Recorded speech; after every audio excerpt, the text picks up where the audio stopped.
Análisis de los elementos fantásticos en el cuento El Duende de Elena Garro. Vamos a utilizar las definiciones que hace Borges sobre la literatura fantástica y señalar las categorías que Todorov divide. Para Todorov, una de esas categorías es lo extraño puro, donde se relatan acontecimientos que pueden ser explicados por medio de las leyes de la razón y suelen ser increíbles, extraordinarios, inquietantes, etc.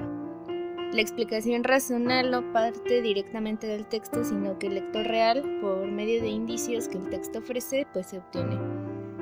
Otra categoría es lo fantástico extraño, donde los acontecimientos reciben una explicación racional al final de la historia. Esta explicación parte del mismo texto y no de suposiciones deducidas por nosotros los lectores. Lo fantástico maravilloso es la clase de relato que más se acerca a lo fantástico puro, porque el final suele ser inexplicado. No está racionalizado y lo más importante es que nos ofrece la existencia de lo sobrenatural. El hecho fantástico tiene resolución por medio de otro hecho fantástico, que en vez de resolver el misterio lo que hace es complicar más lo inexplicable. Esta categoría es lo que va a definir el cuento, pero hablaremos de ello más tarde. Otra categoría es lo maravilloso puro, que en este caso los elementos sobrenaturales no provocan ninguna reacción particular en los personajes ni en el lector implícito, pero sí en el lector real. Se acostumbra a relacionar el género de lo maravilloso con el cuento de hadas. Y bueno, para Borges divide la literatura realista de la fantástica y después explica los temas que para él son los únicos que pueden definir a un texto como algo fantástico.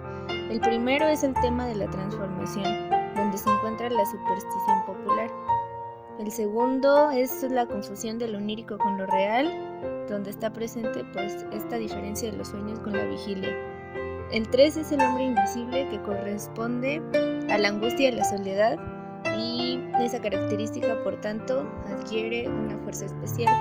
El cuarto tema son los juegos con el tiempo, porque se plantea la idea de que no tengamos un antes, un mientras y un después, sino que los tiempos pueden modificarse. El quinto tema es la presencia de seres sobrenaturales entre los hombres.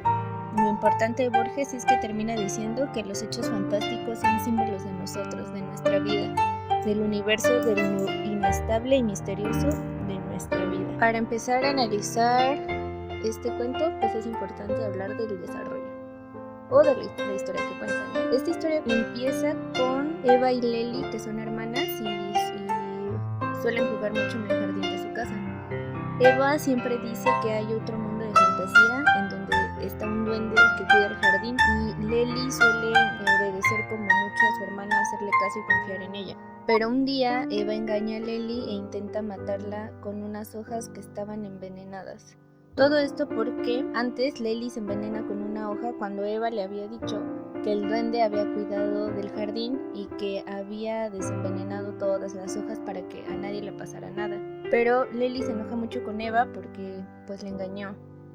Y a razón de eso, Lely quiere envenenarla y también le da a comer de esas hojas. Ninguna de las dos muere y se las llevan a su cuarto para cuidarlas.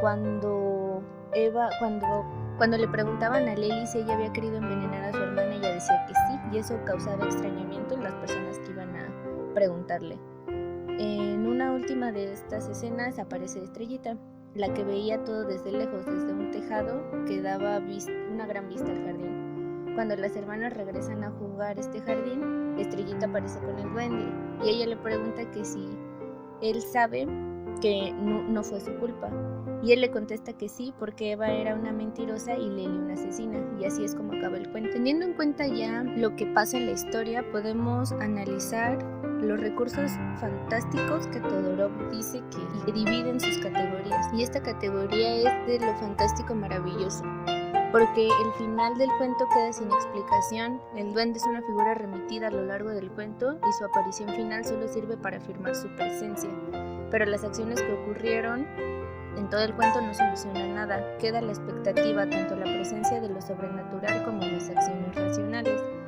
No se resuelve el hecho fantástico y lo inexplicable queda sin resolverse.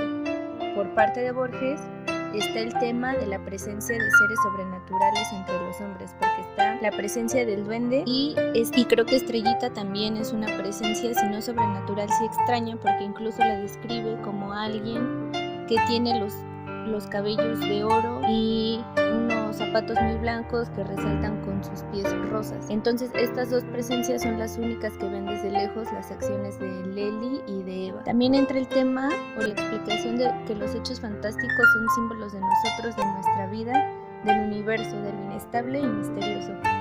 El duende suele ser un símbolo de la tradición mexicana. La imaginación que está presente en el cuento no tiene límites, y esa es otra de los temas y explicación que Borges da en su ensayo sobre la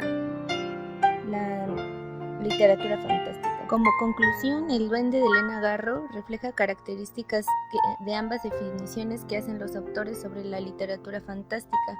Por tanto, quisimos tratar de ejemplificar cómo es que la autora configura esas características y las plasma en su cuento. Como lo analizamos anteriormente,